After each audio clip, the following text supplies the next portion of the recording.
Conjugare, Centro Português de Apoio à Pesquisa Científica e à Cultura. Acreditamos que as ciências e as artes mudam o mundo.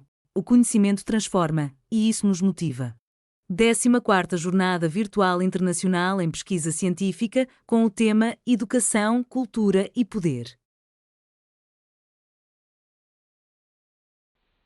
Olá, me chamo Edson e hoje nós vamos conversar sobre um tema que, sinceramente, deveria preocupar a todos nós, né? Como parte da bancada evangélica atuante no Congresso Nacional tem interferido diretamente nas políticas de ações afirmativas no Brasil e o que isso revela, né, sobre o tipo de sociedade que estamos construindo. Bom, primeiro é importante deixar claro que não é exagero dizer que estamos no meio de uma disputa profunda sobre o significado das palavras justiça, igualdade e reparação, né? Isso é importante. E essa disputa ela não acontece apenas nos tribunais ou nas universidades. Ela acontece principalmente no discurso político, né? Nas falas, nos projetos de lei e nas entrelinhas de quem decide o que pode ou não virar política pública neste país. Então, as ações afirmativas, como as cotas raciais e de gênero, foram criadas justamente para enfrentar desigualdades históricas.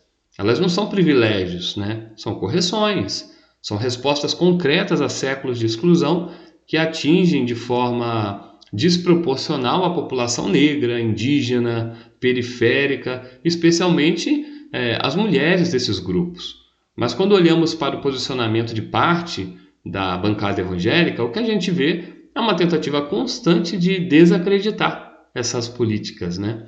E o discurso é igual, né? Ele é sempre o mesmo. Dizem que as cotas ferem a meritocracia, que todos somos iguais perante Deus, que basta ter fé e se esforçar. Bom, na lógica, assim, né, parece tudo muito bonito, mas é um discurso raso, porque ignora justamente as condições reais que tornam esse esforço tão desigual. Daqui a pouco é aprovado um projeto de lei aqui nessa casa, estabelecendo cota para as mulheres trans, para que elas tenham uma porcentagem de direito às vagas nesses concursos públicos.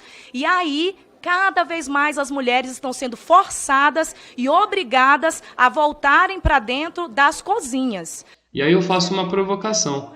Como é que alguém pode competir de forma justa se nem todos largam do mesmo lugar? Esse discurso que transforma desigualdade em questão de fé ou de esforço individual é, no fundo, uma forma sofisticada de manter tudo como está, né? E mais grave ainda, né? Isso vem sendo transformado em projetos de lei, né? Temos vários casos aí, né? O caso do PL 1904, de 2024 mesmo, é muito emblemático, né? Um projeto que quer equiparar o aborto após 22 semanas a homicídio. Isso mesmo em casos de estupro. Quando falam que uma menina estuprada poderá ser condenada caso passe de 22 semanas, o que hoje é permitido por lei, passe de 22 semanas e ela interrompa a gravidez. Não é fake news, está no projeto. Aliás, eu vi o autor do projeto dizendo que ela vai para uma casa de recuperação. Se ela tiver mais de 18 anos, ela pode pegar até 20 anos de cadeia, quando o estuprador pega 12.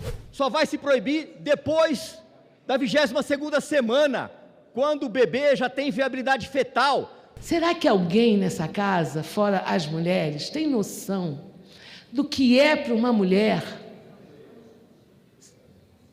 abortar? Queria ver se fosse a filha de um dos nossos colegas deputados, se fosse estuprada, violentada, violada. Apoie o PL 1904, seus irresponsáveis! Nós pensamos na vida! Queremos vida!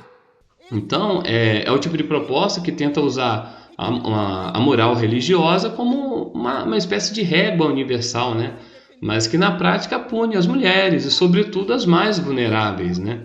E quando a gente fala em moral religiosa, é importante lembrar o seguinte: a Constituição brasileira ela garante a liberdade de crença, mas também garante que o Estado é laico.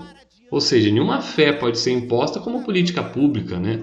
O problema não está na religião, o problema está em usar a religião como justificativa para barrar direitos.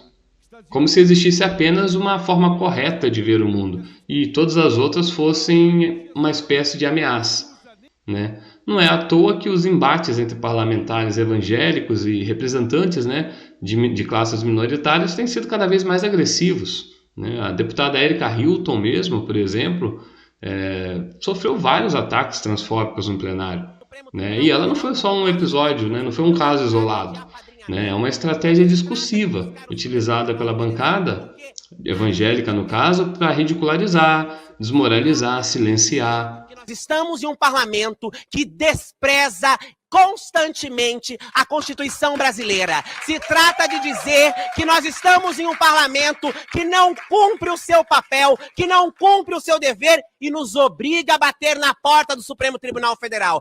Esse tipo de violência simbólica serve para reforçar uma narrativa muito perigosa, né? Que é aquela ideia de que os direitos das minorias sempre vão ser tratados como exageros, como inversão de valores ou ameaças, né, à família tradicional. Então, assim, é o mesmo raciocínio usado contra as políticas de diversidade, contra a educação sexual nas escolas, contra cotas raciais e de gênero. A esquerda disse que eu não poderia falar porque eu não estava no meu local de fala. Então eu solucionei esse problema aqui, ó. Hoje eu me sinto mulher, deputada Nicole. E eu tenho algo muito interessante aqui para poder falar. As mulheres estão perdendo o seu espaço para homens que se sentem mulheres.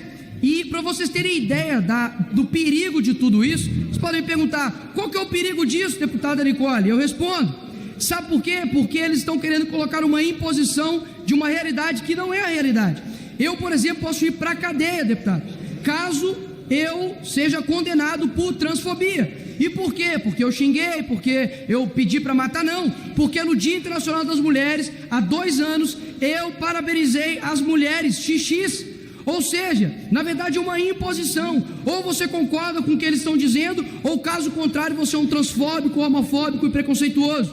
Liberdade das mulheres, por exemplo, que estão perdendo o seu espaço nos esportes, estão perdendo o seu espaço até mesmo em concurso de beleza, senhores.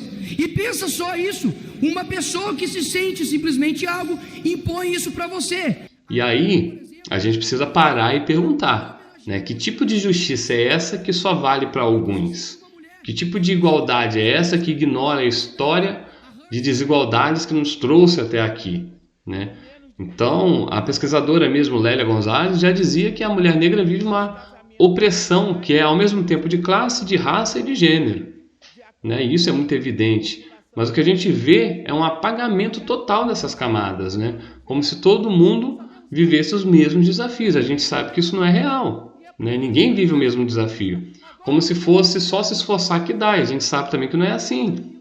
E aí que entra uma crítica importante de autores como Pierre Bourdieu, que ele fala que no campo político não se disputa só poder. Ali você está disputando sentido, né? Disputa-se quem tem o direito de dizer o que é justo, o que é certo, o que é moral, e quem cala, quem obedece, né? Quem desaparece do debate.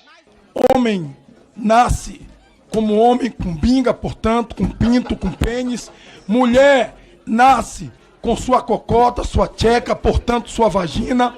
Mesmo com o direito à fantasia, homem, mesmo cortando a binga, não vai ser mulher. Mulher tapando a cocota, se for possível, não será homem. Todo mundo sabe.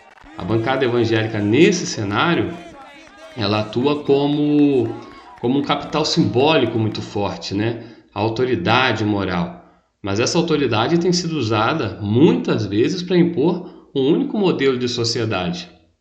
E negar a pluralidade que a gente tem, né? De vivências e identidades que compõem o Brasil.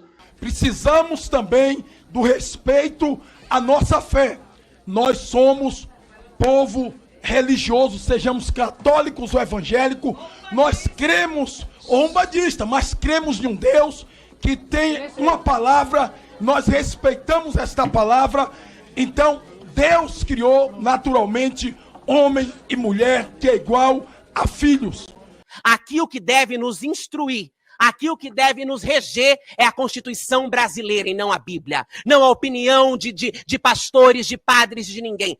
Nas suas igrejas, em seus templos, em seus púlpitos, vossas excelências terão a liberdade de casar ou de não casar, quem não queira. Não é possível construir um país justo se parte do parlamento continua tratando políticas de equidade como se fossem ameaças à moral, né? Não é possível falar de justiça social se a gente continuar ignorando o que é racismo estrutural, machismo institucional, desigualdade histórica. Esse é o ponto central da discussão. Não se trata de atacar a fé de ninguém, não, mas sim de proteger o direito de todos, porque justiça social, ela não é caridade, é reparação, né? E reparação exige coragem, né? Se quisermos um Brasil mais justo, precisamos de fato enfrentar essas disputas, mas enfrentar com dados, com escuta, com responsabilidade e, sobretudo, com muita firmeza, né? Porque neutralidade, nesse caso, é escolher o lado de quem sempre teve voz. Muito obrigado. Nós não caímos mais nessa encenação de dizer, não, nós estamos aqui falando em nome de Deus, então somos pessoas boas, somos pessoas dignas, honradas. Falsos profetas. São isso o que vossas excelências são. Usam o nome de Deus para pregar ódio, para pregar intolerância.